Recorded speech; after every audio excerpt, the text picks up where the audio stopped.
Tobat, hadirin jamaah sekalian, dari sekian banyak nas, dalil yang ada di Quran maupun Sunnah, ulama ringkas seperti Imam Nawawi sebutkan, ada beberapa syaratnya. Kalau syarat-syarat ini tidak terpenuhi, berarti tidak sah tobatnya. Tidak akan Allah terima. Harus ada syarat-syaratnya ini. Karena ini ibadah dicintai oleh Allah. Ya, maaf kata, misalnya di kepolisian untuk diterima, kan ada syarat-syaratnya. Lulus tes, nilainya sekian, kriterianya harus begini, harus begitu. Kalau lulus, baru akan diterima. Gitu. Tobat, Allah sebutkan ada beberapa syaratnya. Yang pertama dan yang paling penting, al-iqla'. Orangnya harus segera meninggalkan dosa itu. Dia jauhi. Dia tinggalkan dosa yang dia bertobat darinya. Sehingga merupakan kedustaan kalau dia mengatakan bertobat, tapi terus saja maksiat itu tidak dia tinggalkan. Satu, dia harus segera meninggalkannya. Yang kedua, dia harus menyesalinya. Penyesalan yang benar-benar dalam. Dia malu kepada Allah, dia takut. Nyesal kenapa dia melakukan itu. Dan ini sering akan membuat manusia itu menangis.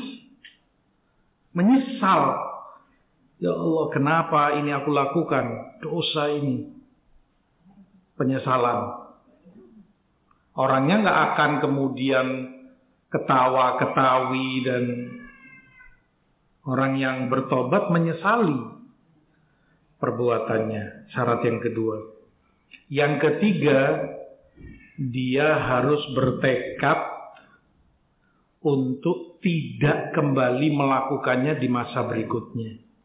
Sekarang mungkin dia melakukan itu, tapi dengan tobat dia berjanji, bertekad untuk tidak akan aku lakukan ini di kemudian hari.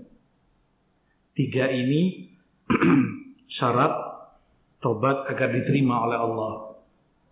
Meninggalkannya, menyesalinya, dan bertekad untuk tidak kembali melakukannya. Ini kalau dosa itu antara dia dengan Allah. Dari sekian maksiat. Kalau kemudian dosa itu ada kaitannya dengan orang lain, ada beberapa bentuk dosa. Di situ bukan hanya hak Allah yang dia langgar, tapi juga hak manusia, orang lain. Maka tiga ini ditambah satu lagi. Apa itu? Dia harus membersihkan diri dari tuntutan dosa itu. Maksudnya, kalau itu harta benda bentuknya, dia harus segera kembalikan kepada yang punya. Misalnya dia pernah melarikan harta orang. Hak orang, temannya atau siapa, 10 juta misalnya. Bentuk bukti taubat dia kembalikan. Ini uangmu dulu aku bawa lari, aku minta maaf. Dia korupsi misalnya uang negara, dia harus kembalikan, pernah dia ambil. Itu kalau harta. Kalau itu kehormatan orang, maka dia berikan kekuasaan kepada yang berwajib untuk memperlakukan hukum kepada dirinya. Karena dalam syariat Islam ada hukumannya. Misalnya orang menuduh, itu namanya qadhaf, termasuk 7 besar dosa yang paling besar. Menuduh orang lain muslim atau muslimah tanpa bukti, fulan itu pelakor, fulan itu penzina. Ya kalau di hukum kita paling-paling masuknya, saya nggak paham benar, tapi kira-kira kena pasal perbuatan tidak mengenakkan. Itu pun kalau dituntut. Dan hukumnya ma'ruf lah.